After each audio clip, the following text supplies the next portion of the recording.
Some people think fitness is all about vanity and all about looking good.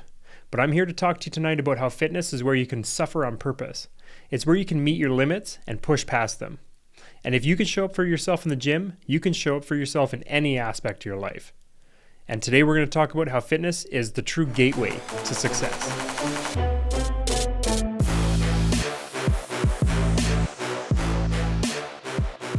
Hey, welcome back. Super excited about this episode. You know what? Actually, that's not correct at all. This episode is a weird one for me because we're going to talk about fitness.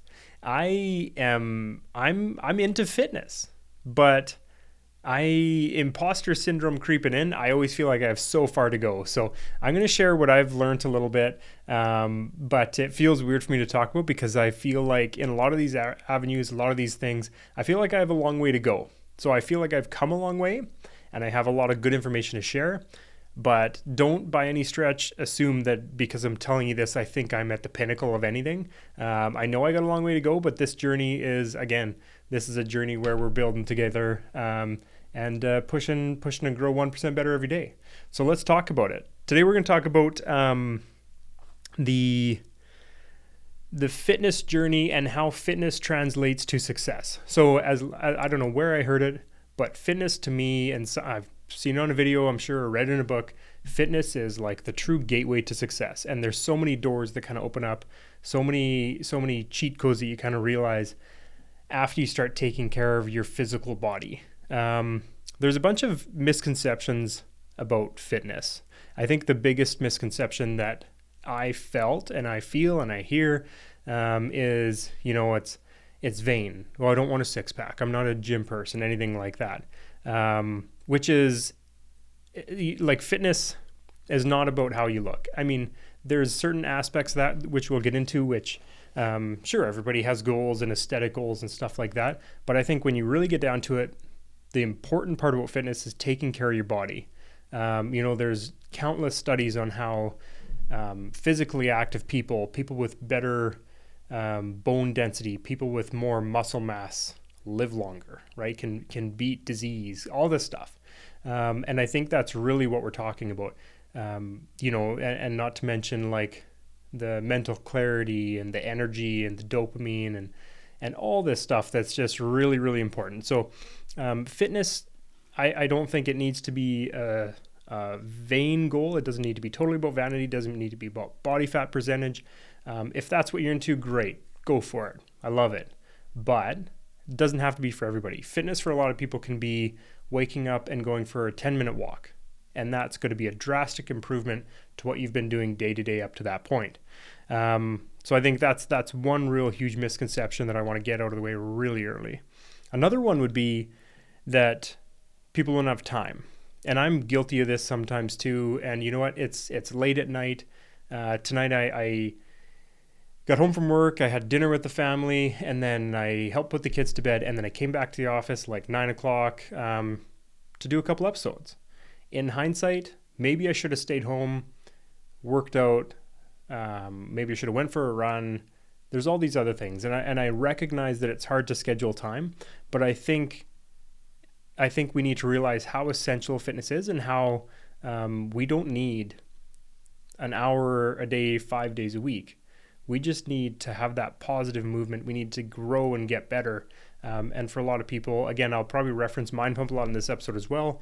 In looking at some of their plans and some of the structures and the way they do things, you need 15 minutes a day, or you need 10,000 steps, right? It doesn't have to be a huge, drastic undertaking, but there's really a tremendous amount of value in it. And even I was listening to an episode of theirs a couple days ago, and they've said it a few times, but what did they say? So it was the average person would hugely benefit from one full body workout a week. So if they could have the big items, the least amount of effort to elicit the most amount of change, it's like the average person would get 8 to 10,000 steps a day, focus on natural whole foods, and lift a full body workout of resistance training once a week. And they said those three things put together would have drastic improvements on your physical fitness, and you get all those benefits or many of those benefits from it. Another one would be that I'll start when I feel motivated. I had another episode that aired up before this about motivation and how it's a lie, right? So really, that day never comes.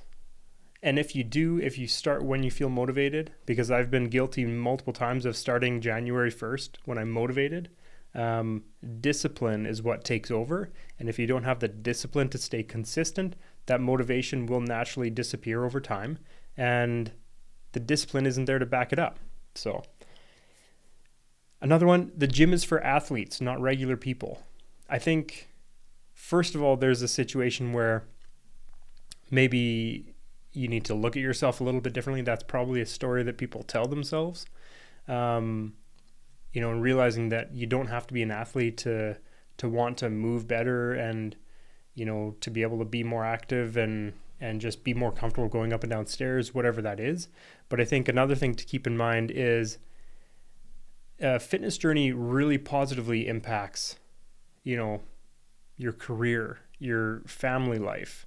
You think clearer, you build tremendous habits, and even just by sticking to that discipline of a fitness journey, I think one of the big things we'll talk about today is that it carries over to so many different parts of your life, right? It's pushing yourself to suffer, and finding your breaking point in certain situations and not breaking, or maybe you do break and you realize it's not the end of the world, right?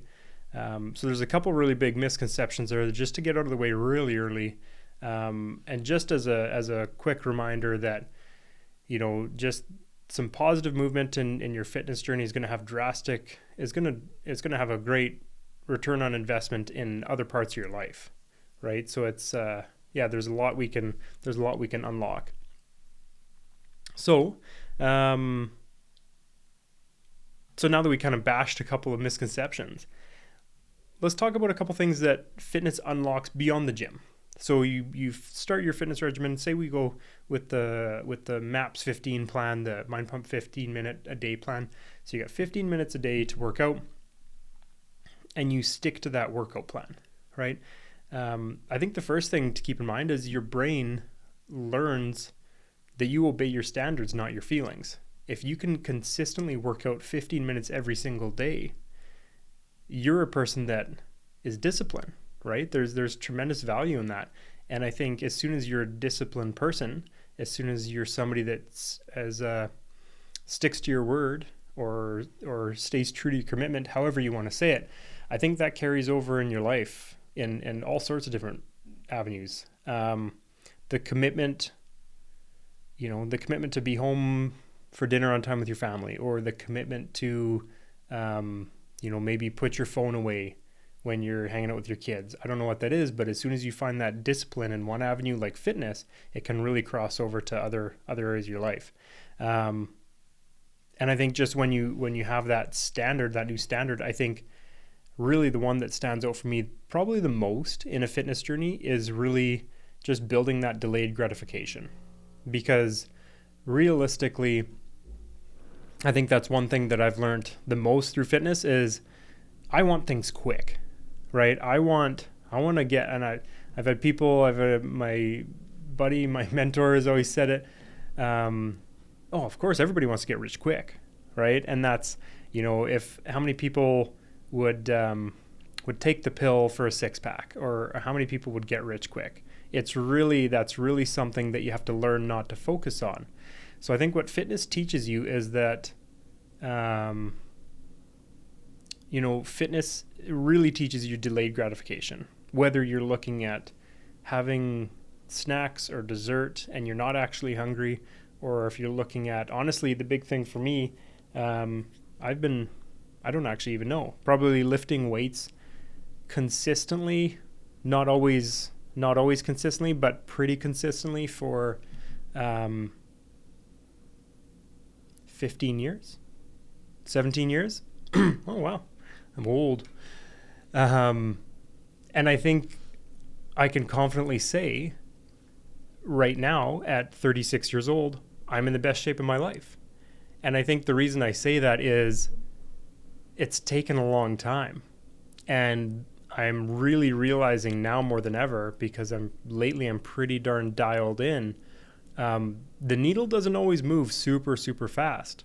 And even though it in some people's eyes, maybe it is moving fast right now, like my wife is a huge supporter and she's always super complimentary. But I don't feel like it's moving as quick as maybe she thinks it's moving.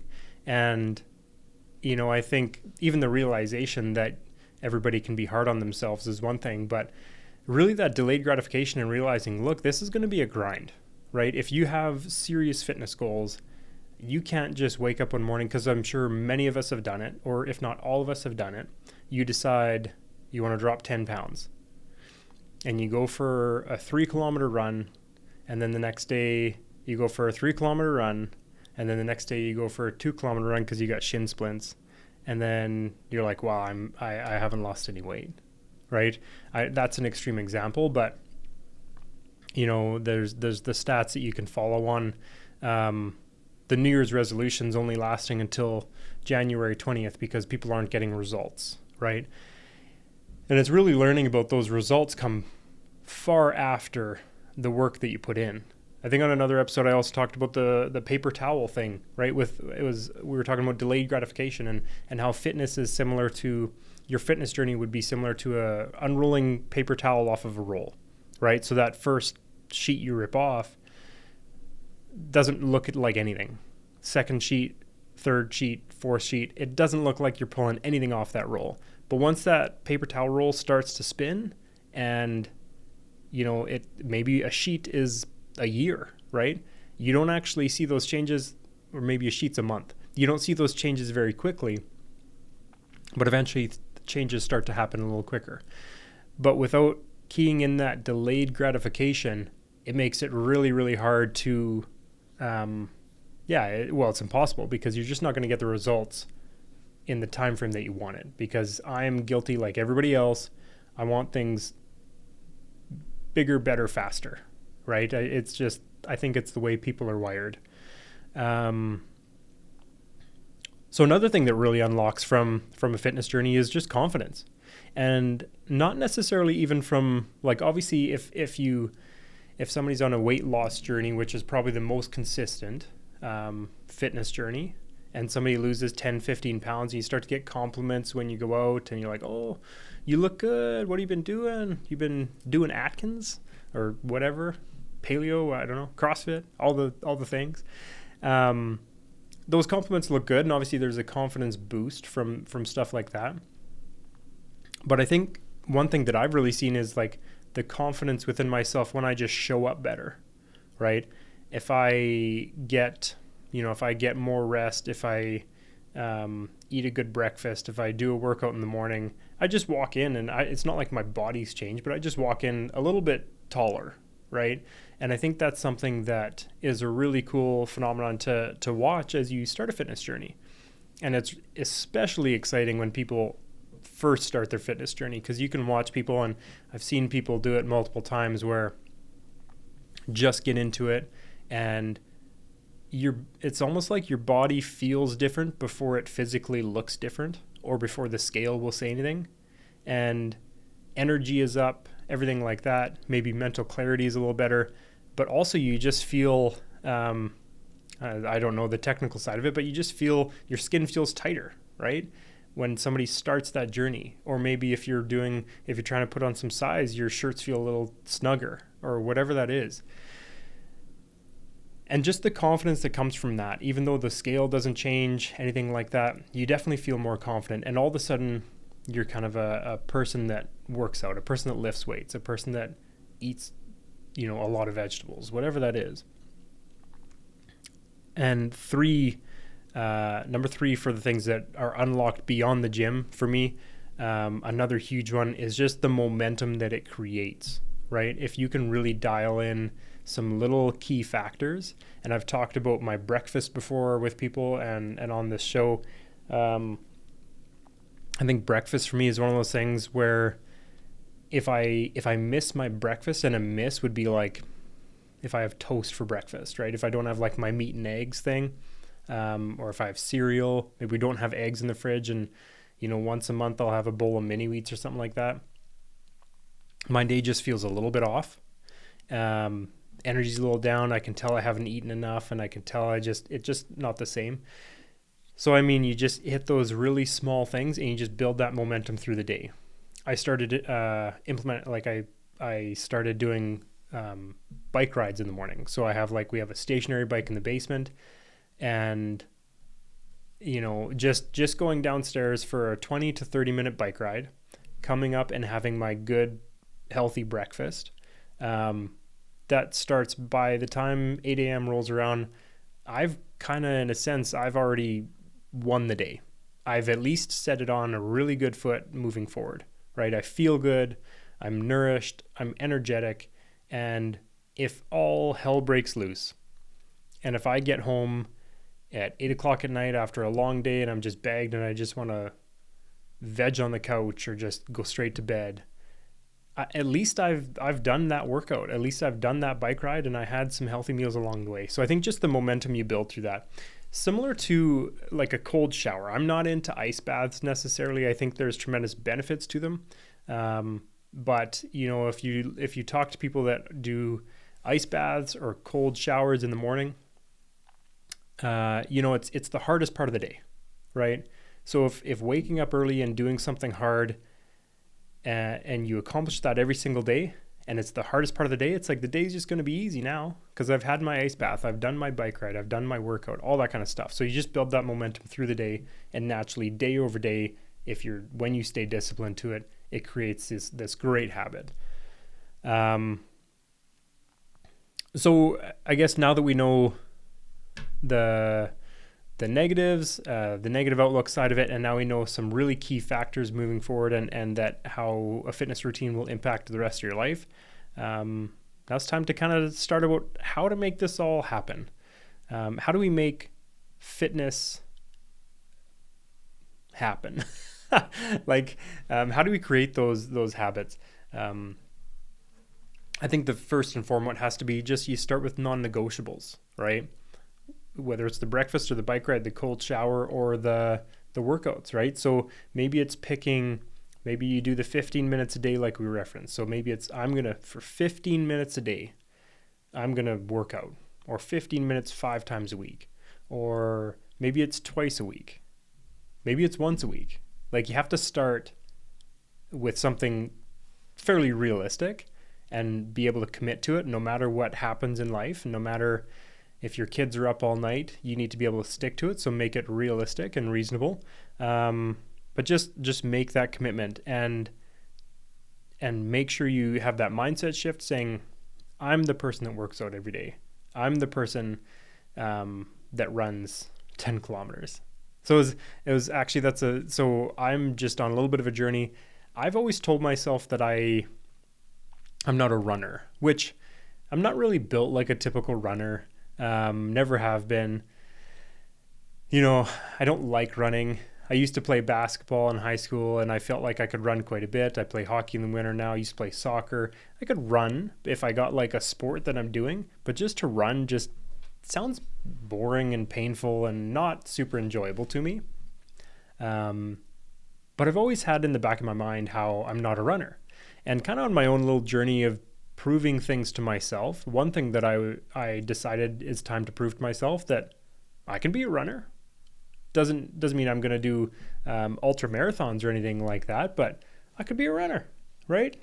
So why not? And I've been in a really good habit, a really good place lately with just kind of convincing myself of something, right? And it sounds corny to say out loud. Luckily, there's nobody in the room. But convincing myself of like the Dorito thing. I'm not a person that eats Doritos right before bed, right? Or I'm a person that eats, 200 grams of protein a day. I'm the person that does this. I'm the person that wakes up early. I'm the person that follows up with people on time. Whatever that statement is that you can say to yourself, I think is super valuable. So I was kind of just through this, and I had just kind of I was going through my own manifestations and whatever, and and Ashley and I, my wife and I, were talking about something, and I forget what even came up, but something was 10 kilometers. I was like, oh yeah, 10 kilometers. And she's like, what do you mean? I was like, oh, like 10 kilometers, like I run 10 kilometers. And she kind of looked at me because like I've never run 10 kilometers in my life, but that's my goal, right? So this June, I committed to a 10-kilometer run, and that's what I'm going to do. So naturally, I'm already in my mind, I run 10 kilometers. I haven't proven it to myself yet, but that was just when my mindset was. And I caught her off guard a little bit because she's never seen me run, I've never run 10 kilometers. So, but just a little bit of an aside on like the power of a positive mind kind of thing. So now it's just to run the 10 kilometers. Habit stacking is another really good tactic, right up there with that commitment. So when I say habit stacking, it's finding ways to insert fitness into your day without booking that 1.5 hour workout or that 10-kilometer run every day, anything like that. For me, just taking in content is super valuable. Listening to good music is good to get those habits going. But then when you get rolling a little bit, a habit of, you can take something super enjoyable. I'm an Oilers fan. I love watching Oilers hockey, especially playoff hockey, which we're into now. So I'll instead of just sitting on the couch, if I have to do my workout, I'll just encourage myself. That was why I put an old rickety TV in our gym, right? So I could turn on TV and I can watch the Oilers game. And then all of a sudden my bike ride that needs to be 10, 15, 20 minutes turns into a 45-minute bike ride. And I don't even realize because I'm just sitting there watching the game. Could be returning emails, could be making calls. One really cool thing I've done because I like biking in the morning, I'll get up a little bit earlier because I decided I wanted to be the person that wakes up earlier. So get up a little bit earlier than I used to. Get up, go down to the basement, do my biking, and then I'll get upstairs and make breakfast with the kids and get them, and then I'll take them to school and whatever. But I think for me, one really cool thing was I found that I was getting on the bike and I was the doom scrolling, I think the kids are calling it these days, just like mindless scrolling on Instagram and whatever. Really didn't like how that was starting off my day, so I replaced that with kind of a little bit of a mindfulness practice. So now I'll jump on the bike and from time to time I'll hit Instagram or whatever, but often I'll sit there and have a little bit of a mindfulness practice, go through some manifestations, and I found that is just super, super helpful in starting my day. So all of a sudden it starts with getting down there, turning on Sports Center because it's something I like. So it's kind of getting that easier start. Once I get warmed up because it's cold in our basement, I can kind of just focus a little bit more.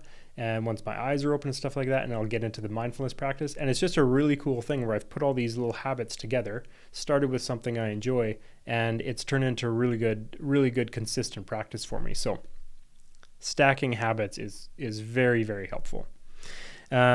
To gamify wins, right? I'm a big fan of taking wins, tracking it, and celebrating. Whether you're celebrating personal bests, whether you're celebrating PRs when you're lifting, celebrating with a friend or accountability partner, anything like that. Huge fan of it. Real life story for that one would be Ashley's entered her own fitness journey, and something that I kind of helped her put together a bit of a plan for, and she's done really good with just gamifying it, right? Because it's something for her. She's always kind of known that she wanted to get into it a little bit more, but like most people, it's not that fun, right? Fitness, working out, lifting heavy weights isn't fun all the time, right? It's more about the results you get, and it kind of gets fun after you get into it. But so she gamified it. She loves an odd iced coffee, right? So it's like if she hits her markers for the week, she'll get an iced coffee. If she hits her markers for the month, she'll get a little prize or something. And we put together a 3-month plan. So at the end of 3 months, she got an iced coffee at the end of every week and a Lululemon gift card after 3 months. She didn't miss a single workout. Not a single workout. She's never really had a fitness practice, never really had a fitness routine, and over the span of 3 months, hit every single workout. And she earned it and she deserved it, and she had a blast doing it because she had those little prizes, those little benchmarks, and those little wins in there. So really cool story. Just a real life example of how someone can start from scratch and make it fun, and well, not fun, but make it rewarding, we'll say. And then just reflect, right? You got to reflect on how good you're doing, and focus on how you're feeling. Similar to if you eat a bad meal, and they always say if you're going to eat a bad meal, go ahead and do it, but just focus on how it makes you feel after. And then if you focus on that feeling, you'll be less inclined to eat that bad meal often again after. I don't know if I said that properly, but you kind of get it. The same goes for that reward mindset. Focus on how you're feeling. Focus on how that feels when you're standing up a little bit straighter, if you're trying to put on size, when the shoulders in your shirts are a little tighter, or when the belt on your pants is a little looser. Just focus on how that feels, because that does wonders on rewiring your brain to really build that momentum once again. And again, just to get over that grit, and it'll help you, if you focus on that feeling as opposed to focusing on all the negatives and the lack of time and all that kind of stuff, it will really just push you over that edge and push you over that hurdle to get you just wanting a little bit more. I think is really, really cool. And then just leaning into how it impacts every aspect of your life, right? It's because, like I said before, everybody wants to get rich quick. Everybody wants a pill that you can pop and then you get a six-pack. But your fitness journey is really like, it's something you can't lie about. You can't cheat on the test or anything like that. Like your physical body is your scorecard, and the way you feel and the way you move, your mobility, all that kind of stuff is legitimately your scorecard of your health and wellness. So I think it's really, really important just to keep that in mind and focus on how you can use that mindset moving forward.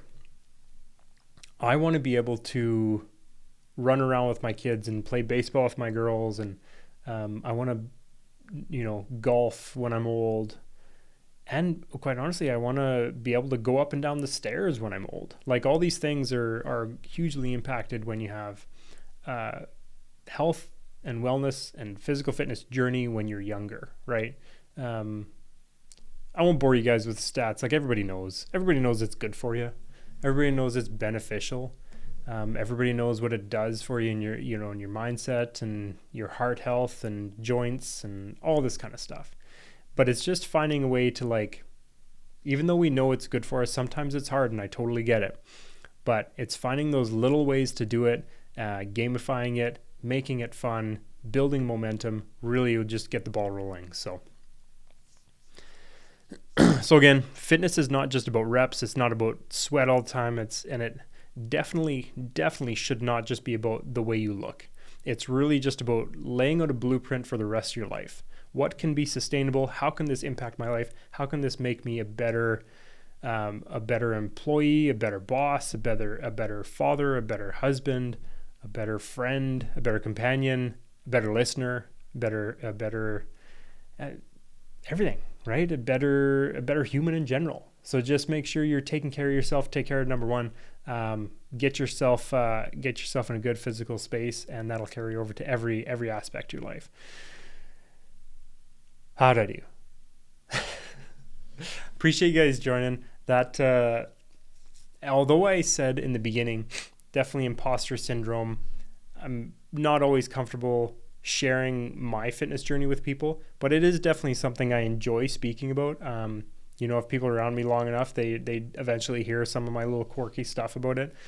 Definitely something that I'm passionate about sharing. I'm passionate about my own journey, and I want to continue to grow and continue to get better every day with that. Because I've seen the benefits to it. I've seen, how it's impacted my life and the lives of people around me, for sure. And we're not talking about changing your life and being a fitness influencer or being a personal trainer. We're just talking about, like, getting up and down off the floor when you're doing Lego with your kids and making sure that's a little easier, or building some longevity and having mental clarity, all those little things that are really just going to be super beneficial. So thanks for joining me. It's definitely something I like talking about. There's a lot of resources out there, a lot of good training programs out there. I would hope to get some personal trainers on the show that we can share some more facts about, maybe some ideas of some workout plans, all that kind of stuff. We can introduce you to some great people in that respect. But in the meantime, if this was valuable to you, or if you think this would be valuable to somebody around you, if this could help somebody, or quite honestly, if you've seen somebody in your life that has embarked on a fitness journey and had positive results in other aspects of their life, I would love to hear about it. Those are such cool stories about somebody that started on a journey, lost some weight, and then just had more confidence and got a better job, right? Because that's the reality of it. It has tremendous impact on different avenues of life and the habits that you build. So I would love to hear about it. Don't forget to subscribe. Don't forget to like, follow, share, all that kind of stuff. I really appreciate the support. I'm having a blast doing this, and hope you guys are too. I really appreciate coming along for the journey. Yeah, have a great night. Take care. Keep watching, because we're just getting warmed up.